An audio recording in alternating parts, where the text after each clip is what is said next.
Break બાદ આપનું સ્વાગત છે। હવે તો વરસ એવું કહે છે ગુજરાતના ખેડૂતની તરસ। સૌ કોઈ જાણે છે કે ચાલુ સિઝનમાં જોઈએ તેટલો વરસાદ થયો નથી।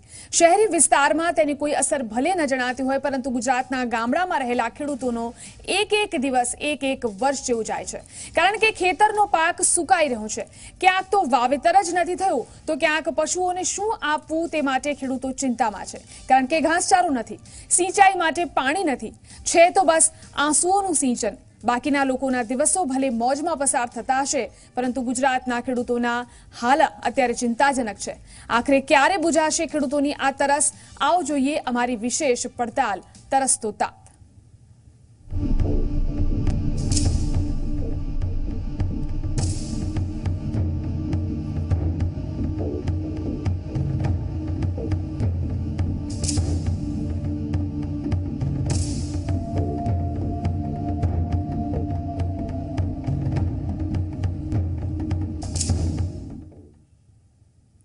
રાજ્યમાં વરસાદની મોટી ઘટ વર્તાઈ રહી છે। ખેતીનો પાક પાણી વિના મુરઝાઈ રહ્યો છે।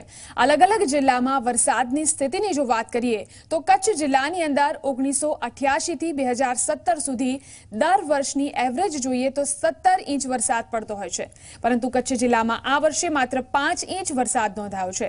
કચ્છ જિલ્લાના માત્ર 26% વરસાદ પડ્યો છે, તો પાટણ જિલ્લામાં વર્ષ 1988 થી 2017 સુધી દર વર્ષે 24 ઇંચ વરસાદની એવરેજ છે, પરંતુ આ વર્ષે કહેવા પૂરતો માત્ર 8 ઇંચ જ વરસાદ પડ્યો છે। બનાસકાંઠા જિલ્લામાં 1988 થી 2017ના સરેરાશ વરસાદની વાત કરીએ તો 26 ઇંચ વરસાદ પડતો હોય છે, પરંતુ આ વર્ષે માત્ર 9 ઇંચ વરસાદ પડ્યો છે। બનાસકાંઠા જિલ્લામાં આ વર્ષે 34% વરસાદ પડ્યો છે। સુરેન્દ્રનગર જિલ્લામાં પણ આવી જ સ્થિતિ છે।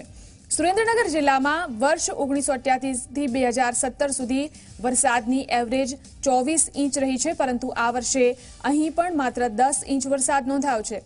સુરેન્દ્રનગર જિલ્લામાં આ વર્ષે સિઝનનો કુલ 42% વરસાદ જ પડ્યો છે।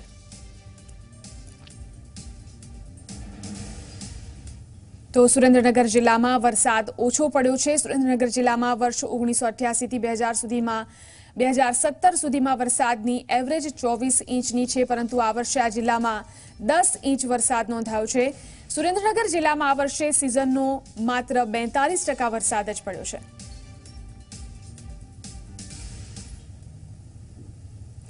સુરેન્દ્રનગર જિલ્લાની જો વાત કરીએ તો તેને નર્મદાની કેનાલનો સૌથી વધુ લાભ મળે છે। સુરેન્દ્રનગર જિલ્લામાં ચોટીલા સિવાય લગભગ તાલુકામાં નર્મદાની કેનાલ ફેલાયેલી છે। સુરેન્દ્રનગર જિલ્લામાં વઢવાણ, મૂળી, સાયલા તાલુકામાં નર્મદાની કેનાલનો લાભ મળે છે અને ખેડૂતો કેનાલમાંથી સિંચાઈ કરે છે, પરંતુ ચોટીલા તાલુકામાં વરસાદ અને બોરવેલ આધારિત ખેતી અને પશુપાલન થાય છે, તો થાનગઢ, ચૂડા, લીંબડી, ધ્રાંગધ્રા, પાટડી અને લખતરમાં નર્મદા આધારિત સિંચાઈ થાય છે। સુરેન્દ્રનગર જિલ્લો સૌથી વધુ કપાસ પકવતો જિલ્લો છે। અહીં સૌથી વધુ કપાસનો પાક લેવાય છે, ત્યારે આ વર્ષે વરસાદ ઓછો હોવાથી વાવેતરમાં ઘટાડો થયો છે। સુરેન્દ્રનગર જિલ્લામાં કુલ વાવેતર 5,28,103 હેક્ટર જમીનમાં થયું છે, જેમાંથી કપાસનું વાવેતર 3,38,336 હેક્ટરમાં થયું છે, તો 1 લાખ હેક્ટરમાં ઘાસચારાનું વાવેતર થયું છે, જ્યારે કે અન્ય પાકોનું વાવેતર 89,767 હેક્ટરની જમીનમાં થયું છે।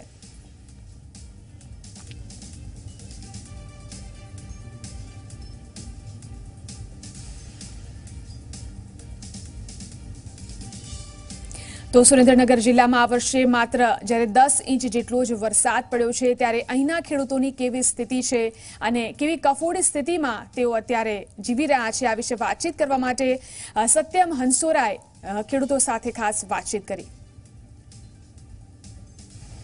ચાલુ વર્ષે વરસાદ ઓછો પડવાના કારણે ઘણી મુશ્કેલી પેદા થઈ છે, ખાસ કરીને ખેડૂતો માટે કે તેમને જે સિંચાઈનું પાણી જે મળવું જોઈએ તે હાલ મળતું નથી, અને જેની સમસ્યાને લઈને જી 24 કલાકની ટીમ ગ્રામ્ય પંથકમાં પહોંચ્યું છે। હાલ જી 24 કલાકની ટીમ સુરેન્દ્રનગર જિલ્લાનું જે લીંબલી ગામ છે ત્યાં પહોંચ્યું છે, અને અહીંના આપને હું દ્રશ્યો બતાવવા માંગીશ કે જે રીતે સામાન્ય રીતે એક કહેવાતું હોય છે કે વરસાદ વરસતો હોય છે ત્યારે બે પ્રકારના સમાચાર લઈને આવતો હોય છે, એક તો ખુશીના સમાચાર અને એક તો દુઃખના સમાચાર। જો વરસાદ વધુ વરસે અને સારો વરસે તો ખેડૂતો માટે ખુશીના સમાચાર હોય છે, લોકો માટે પણ ખુશીના સમાચાર હોય છે, પરંતુ જ્યારે આ જ વરસાદ જ્યારે ઓછો પડતો હોય છે ત્યારે ખેડૂતો માટે ચિંતાનો વિષય લઈને આવતો હોય છે, ચિંતાનો પ્રશ્ન લઈને આવતો હોય છે અને આ જ પ્રશ્ન અત્યારે આ ગામમાં ઉદ્ભવ્યો છે। લોકો અત્યારે સિંચાઈના પાણી માટે વલખા મારી રહ્યા છે, કારણ કે જે સુરેન્દ્રનગરનો જે નાયકા ડેમ છે, આ નાયકા ડેમમાંથી લોકોને એટલે કે આસપાસના જે ગ્રામ્ય પંથકોના જે ખેડૂતો છે તેમને ખેતી કરવા માટે સિંચાઈનું પાણી મળતું હોય છે, પરંતુ આજે નાયકા ડેમની પરિસ્થિતિની વાત કરવામાં આવે તો આટલા વર્ષોમાં સૌ પ્રથમવાર એવું જોવા મળ્યું હોય છે કે નાયકા ડેમના અત્યારે તળિયા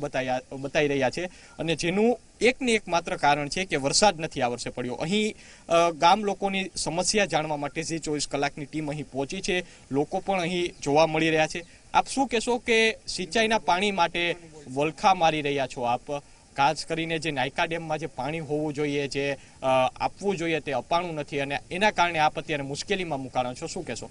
એ બારામાં તો કહેવાનું તો એ જ છે કે નાયકા ડેમ ભરવો હોય તો સરકારશ્રી જો ધારે ને સાંજે ભરી શકે, બધું તૈયાર છે, ખાલી એક ચાંપ પાડવાની તૈયારી છે, બરોબર છે। પણ ગમે રાજકારણ અડતું હોય, ગમે કારણસર મુરી કુકડા અને લીમલી ગામને હેરાન કરવાની વાત છે, આમાં અમારા જ રાજકારણી અમને નડે છે, અમે જ ચૂંટીને લાવીને એમને મૂકેલા છે, એ જ અમને નડે છે, બરોબર છે। અચ્છા, તમે ચૂંટીને લાવો છો અને એ જ રાજકારણી નડે છે। આપને પૂછવા માંગીશ કે વર્ષોથી આપ આ ગામમાં રહો છો, વર્ષોથી ખેતી સાથે જોડાયેલા છો, શું એવું લાગે છે કે આટલા વર્ષોમાં પ્રથમવાર આ પ્રકારના મુશ્કેલી જોવા મળી હોય? આટલા વર્ષોમાં જો કામ તો મુશ્કેલી કાયમ હોય જ છે। માનનીય શ્રી વિજય રૂપાણી ભાઈ આવ્યા હતા એમને મુખ્યમંત્રી, એમને નાયકા ડેમ ક્યાં આવ્યું છે પોતાને ખબર નથી કે નાયકા ડેમ ક્યાં છે, એ એવો પ્રશ્ન કે નાયકા ડેમ ક્યાં આવ્યો કે, એટલે એ પછી ડેમ ભરાણો નથી, અહીંયા બધું કમ્પ્લીટ પમ્પિંગ કમ્પ્લીટ છે, પાણી નથી આવતા, કેનાલને રિપેરિંગ કરી નથી અને પાણીનો પ્રશ્ન મોટો છે। સિવાય ખેડૂતો પાસે આપણા માનનીય વડાપ્રધાનશ્રીએ બોલેલા કે એક ખેતર પર નિષ્ફળ જાય પાક તો તેમને પણ પાક વીમો મળશે, તો અમને તો આખું તાર હાવ સાફ છે, કંઈ છે જ નહીં, છતાં પણ એનું અને એનો કોઈ એજન્ટ નથી કે ખેડૂતો ક્યાં જવું, પાક વીમા માટે કોને અરજી કરવી, શું કરી, ખેડૂતો ખબર પડતી નથી, તો એના માટે શું પગલાં લેવી?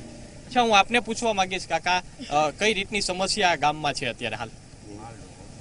એટલે અત્યારે બાલ ઢોલને પાણી નથી પીવા, સહાય નથી, એક વરસાદ નથી, એટલે એટલી મુશ્કેલી છે, કોઈ સમાન એટલી મુશ્કેલી છે બાલ ઢોલની। અમે એનું કઈ ગમે જે રસ્તો સરકાર કરે તો પતિ એવું છે, અમારે કઈ થાય એવું નથી। આપણે રજૂઆત કરી આ અગાઉ સરકારને કોઈને? ના, રજૂઆત પાણી કરી, ડેમ પાણી નાયકા ડેમમાં મૂળી ડેમમાં કર્યું, પણ અમે એ પાણી દે તો થાય, તો ઘાસચારો બધો થાય, પણ દેતા જ નથી રાજકારણી। અચ્છા, આપને પૂછવા માંગીશ કે જે રીતે આજે ગામની પરિસ્થિતિ અત્યારે ખૂબ જ ખરાબ જોવા મળી રહી છે, આ ગામ ઉપરાંત આસપાસના કેટલા એવા જે ગામો છે કે જે આ પ્રકારની પરિસ્થિતિ અત્યારે છે? આજુબાજુના બધા અમારા ગામ રહે, આમાં નાયકા ડેમ જે રહ્યું એ તાલુકામાંથી અમારે મૂળી મૂક્યું, એટલે અહીંયા ગોદાવરી, શેખપર, લીમલી, ખેરાળી, આ નાયકાનું પાણી બધાને મળે ટોટલ, આ અને કુકડા, આ બેન ખાસ પાણીને વંચિત છે। બીજું મારે એ કહેવું હોય, જી ટીવીના માધ્યમથી મારી પાસે કુલ 13 એકર જમીન છે, 13 એકરમાં 25,000 આ વીમા ફસલ યોજનામાં વીમો કપાણો છે, અને આવો 5 વર્ષથી કપાણો, અને કોઈ પણ એમ સાબિત કરી દે કે મૂળી તાલુકાનું લીમલી ગામ કોઈ પણ વખતે જો વીમો એક પણ જો મળ્યો હોય આજ સુધીમાં, એવું ક્યારેય છે નહીં। ગયા વખતે જૂની ટબમાં નાનુભાઈ વાનાણી હતા, અમે રૂબરૂ અહીંયા ઠેઠ રજૂઆત કરી ગયા હતા, એ કે ક્યાં ડેમ આવ્યો, એ સરદાર સરોવરનો ડેમ ક્યાં નાયકાઓ વઢવાણ ભોગાવો એક ક્યાં આવ્યો હે એ અમને ખબર જ નહોતી, કે મને એવું બોલી ગયા મારા છે કમનસીબ હારી સરકાર કે એને ટિકિટ ન મળી, ફરી વખત વારો નથી આવ્યો, એ બહુ નસીબદાર અમે માનવી છીએ। જો આવા જ વ્યક્તિ આગળ બેસી ગયા હોય, ઘણા ટાઈમથી એમ જોઈ કે નીતિનભાઈ બે દીથી બહુ આમ ફોડતા હતા કે કંઈક સારી રજૂઆત કરશું, તો ખોઈ દો ડુંગર ને નીકળ્યો ઉંદર। નીતિનભાઈએ તો ગઈકાલે પણ કંઈક પત્રકાર પરિષદ સંબોધી અને ખેડૂત લક્ષી કંઈક જાહેરાત કરી, શું કહેશો? જાહેરાત કરી તેમાં જરૂર એમને 2 દિવસથી ખેડૂત રાહ જોઈ રહ્યા હતા ટીવીના માધ્યમથી કે કંઈક જાહેરાત કરવાના નીતિનભાઈ, તો ખોઈ દો ડુંગર નીકળ્યો ઉંદર, કે તમારે પૈસા મળશે પણ તમારે એના માટે મરવું પડશે, એક્સિડન્ટમાં ગમે તે મરશો તો લાખની જગ્યાએ 2 લાખ મળશે, આવું તમારે, એટલે એમને એવી જાહેરાત કરી કે તમે મરો તો તમને પૈસા મળશે, જીવિત તો મળવાના નથી। એટલે આ બધું વિમાનમાં માટે આ ખાસ વંચિત છે। બીજા નંબર આ નાયકા ડેમમાં ધારે તો બધું કમ્પ્લેટ મોટરું પંપ સમથી 24 કલાકથી બધું કમ્પ્લીટ છે. એમને ધારે તો 48 કલાકમાં નાયકા ડેમ ભરે અને એક જ વખત ભરે એટલે આ 5 ગામ વનને 2-3 મહિના કોઈ જરૂર ન પડે, બીજી વખત ભરવો ન પડે. પણ શું કારણસર આ બધું બંધ રહ્યું છે એ અત્યાર સુધી કંઈ માનવામાં આવતું નથી. આપ શું કહેશો? આજ હું લીમલી ગામ વતી દરેક ગ્રામજનોના, દરેક કાસ્ટના, દરેક વ્યક્તિના જે કંઈ પ્રશ્નો છે, હું ગામનો એક રહીશ છું, હું ક્ષત્રિય યુવાન છું. આજે મૂળી ડેમ અમારે જે વિસ્તારનો છે, છેલ્લા 10 વર્ષથી ઓલરેડી સિસ્ટમ પાણીની જે ખેડૂતને આ લોકોની જરૂરિયાત છે એમાં આ ગવર્મેન્ટે કશું જ કર્યું નથી. રાજકારણ, સંપૂર્ણ રાજકારણ. અને હું જાહેરમાં કહેવા માંગુ છું, સાહેબ, મને કોઈની પણ બીક લેસ માત્ર પણ નથી, પણ મારા ગામનો પ્રશ્ન છે. આજે મારું ગામ વીમાની યોજનાની અંદર બેંકમાંથી જ્યારે લોન ફાઇનાન્સ કરે છે, પાક ધિરાણ જે એને એક સિસ્ટમ ગોઠવેલી છે, તો દરેક એગ્રીકલ્ચરનો મારો ખેડૂત છે, આજે એમને કોઈ જવાબ નથી દેતો. કેમ નથી દેતો? ભૂકંપ આવ્યો, ભૂકંપ મુંજપર વઢવાણ તાલુકાનું છે, ત્યાં ભૂકંપની અસર થાય છે. આજે લીમલી ગામ મૂળી તાલુકાનું છે, અંડર એરિયામાં આવે છે, તો પણ આજે અમારા લીમલી ગામને 2001ના ભૂકંપથી આજ દિવસ સુધી, અને મારા ખેડૂત મિત્રો મારા ગામના આજે મૂળી ડેમથી પાણીનો વંચિત છે. બીજા નંબરમાં ગામમાં પીવાના પ્રશ્ન છે. પાઇપલાઇન અમારી જસાપર લાઇનમાંથી આવે છે, ઉપરના ગામડામાંથી એને ડિફોલ્ટ કરી નાખવામાં આવે છે. ઉપર કલેક્ટર સુધી મેં લેખિતમાં અરજી કરી છે. રામપુરાના આપ શું કહેશો કે જે રીતની અહીં સમસ્યા છે, ખૂબ જ અમારા ગામમાં દુષ્કાળની પરિસ્થિતિ છે. નાયકા ડેમની પાણીની માગણી કરેલ છે. સૌ યોજનાની પાણી આવે. નીતિનભાઈ પટેલે 2 દિવસ પહેલા જાહેરાત કરેલી છે કે 5-10 ડેમને સૌરાષ્ટ્રમાં સૌની યોજનાના પાણીથી ભરી દેવામાં આવશે અને ખેડૂતોને પિયત માટે પાકમાં પાણી દેવામાં આવશે. તો અમને પાણી મળવું જોઈએ. અચ્છા, અહીં કેટલીક મહિલાઓ પણ છે ને, ખાસ કરીને પાણીની વાત આવે ત્યારે મહિલાઓને પહેલાં પૂછવાનું હોય, કારણ કે ઘર જરૂરિયાત પૂરતું આ જે પાણી લોકોને પૂરું પાડતું હોય છે, પીવાનું પાણી પૂરું પાડતું હોય છે. આપને પૂછવા માંગીશ, શું સમસ્યા છે અત્યારે? કે ડેમ નથી ભરાયો, પીવાનું પાણી નથી મળી રહ્યું, કઈ પ્રકારની પરિસ્થિતિ આપના ઘરમાં છે અત્યારે? સાહેબ, અમારે છે ને ડેમમાં પાણી ઠામકો છે નહીં. અત્યારે અમારા ગામમાં એટલું પાણીની તકલીફ છે ને કે સીમું બધી પડતર પડી છે. તો અમારે માલ ઢોરા માટે અમારે શું કરવું? તો અમારો એ ડેમ અમારે પાણી ભરાતો હતો, તો અમે આ ડેમમાં પાણી પીવા માટે દેતા હતા સુરેન્દ્રનગરમાં. તો અત્યારે અમારો ડેમ કેમ માટે નથી ભરતા? અને અમારા ગામ માટે ચાહે ભૂંગરા કોઈ લેન, કોઈ ગટર કે લેન કોઈ કરતું નથી. ગામમાં ચાહે રોડ નથી. તો એનું શું કારણ? અમારા ગામમાં કેટલી ગામમાં ગંદકી છે, અમારે ઘર પાસે ચાહે રહેવાતું નથી. તો એનું શું અમારે સમજવાનું? તમે કોઈ પણ સરકારને કોઈ એમને કોઈ જવાબ નથી દેતું. અચ્છા, પાણી નથી મળતું તો અત્યારે આપ ઘર ગુજરાન કઈ રીતે ચલાવો છો? કોઈ ટાંકો મગાવો છો અથવા તો પાણી ના મગાવી? અને આ એમના માલ ઢોરા પાવી અને આ સાર પૂરા છે નહીં, ત્યારે આ માલ ઢોરા અમારે વેચી દેવા પડે છે. તો અમને પાણી ડેમ ભરી દે તો અમારા માલ ઢોરા ન વેચવા પડે. કેટલા સમયથી અત્યારે આ પ્રશ્ન અત્યારે થઈ રહ્યો છે? આખું વરા અમને વયું જાય છે, ચોમાસું આખું વયું ગયું. તો અમારા ડેમમાં પાણી દે તો અમારા માલ ઢોરા અમારે બધું રહી શકે. જે લીંબલી ગામના લોકો કે તેઓનું કહેવું છે કે જે સૌની યોજના હેઠળ જે પાણી મળવું જોઈએ તે પાણી અહીંનું જે ડેમ છે તેમાં પહોંચ્યું નથી, જેના કારણે અહીં સિંચાઈનું પાણી તેમના ખેતી સુધી પહોંચ્યું નથી અને હાલ દુષ્કાળ જેવી પરિસ્થિતિ આ ગામ ઉપરાંત અન્ય જે આસપાસના ગામો છે ત્યાં જોવા મળી રહી છે. જી,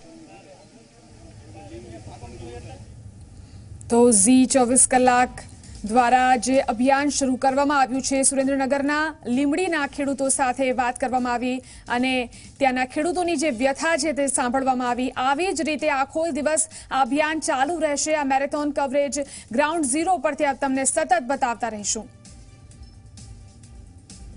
તો સમાચારોમાં હાલ બસ આટલું જ. આપ જોતા રહો Zee24 કલાક.